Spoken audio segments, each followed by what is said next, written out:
vivant qui est descendu du ciel. Si quelqu'un mange de ce pain, il vivra éternellement.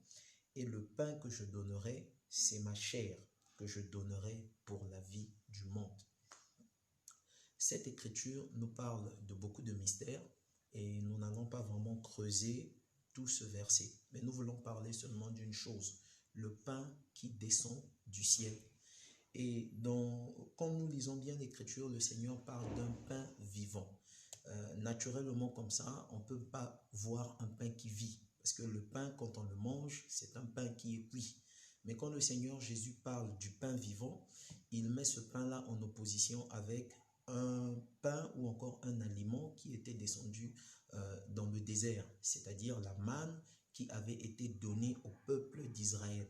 Et cette manne-là ne leur a pas donné la vie. Donc nous comprenons que la manne en question, c'était tout un pain mort. Parce que c'était cette manne-là que le peuple a mangé, bien que descendu du ciel, mais le peuple n'a pas reçu la vie éternelle. Donc le peuple a mangé la manne et le peuple est mort dans le désert.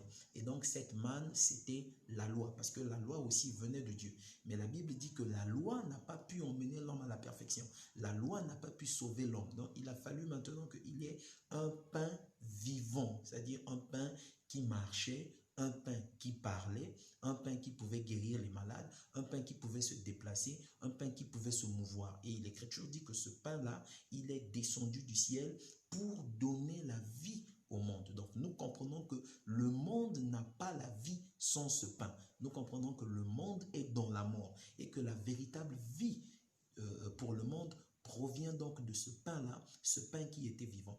Et l'Écriture dit maintenant que le pain en question, ça devait donc être la chair de Jésus, parce que nous savons que le pain est un aliment qui contribue à la vie de l'homme. Celui qui ne mange pas, il ne peut pas être en bonne santé. Et si quelqu'un reste longtemps sans manger, il va mourir. C'est comme ça aussi que nous étions sans ce pain-là dans le monde. Nous étions des pécheurs, nous étions des hommes méchants, nous étions des hommes moribonds, nous étions des hommes dominés, vaincus par la puissance du péché, liés, enchaînés par le mal et donc condamnés à la mort. Et donc il a fallu qu'un pain qui est l'aliment qui vient dans notre faim. Donc nous comprenons aussi que le péché c'est un état de famine, c'est-à-dire celui qui pêche, il a faim, il ne mange pas, il n'a pas à manger. C'est ça donc qui fait en sorte qu'il soit faible parce qu'il n'y a pas la nourriture. Dieu ayant compris ces choses, il va donc se servir de l'image du pain en parlant de la chair du Seigneur. Donc Christ ici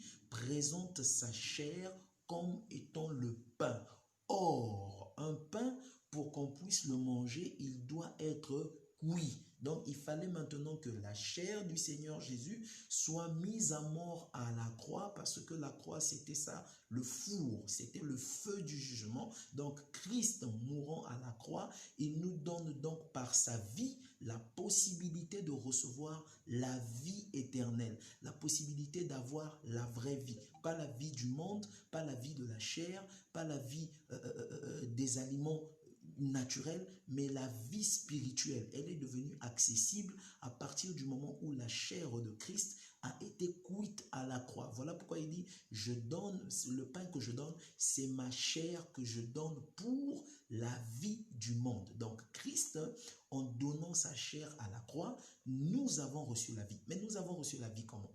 Parce que dans la chair de Christ, il y a le sang. Or, la Bible dit que le sang, c'est la vie. Donc Christ, en donnant sa chair, a laissé sa vie se répandre afin que quiconque maintenant mange ce pain cuit, c'est-à-dire l'œuvre de Christ, c'est-à-dire l'évangile de Christ, quiconque croit cet évangile, quiconque reçoit cette parole a la vie éternelle. Donc, il faut maintenant que tu manges. On t'a présenté le pain, maintenant il faut que tu manges. Or, manger, c'est croire. Manger, c'est accepter la parole, puisque la même Bible dit, Dieu a tant aimé le monde qu'il a donné son Fils unique afin que quiconque croit en lui ne périsse point, mais qu'il ait la vie éternelle. Or, pour recevoir cette vie éternelle, il faut croire. Croire en quoi? Croire à l'évangile du salut. Or, l'évangile du salut, c'est Christ le pain de Dieu rompu, donné pour la vie du monde, et c'est cela manger. Je t'invite maintenant, frères et sœurs, à manger le pain que tu as entendu aujourd'hui, le pain que tu reçois maintenant, c'est-à-dire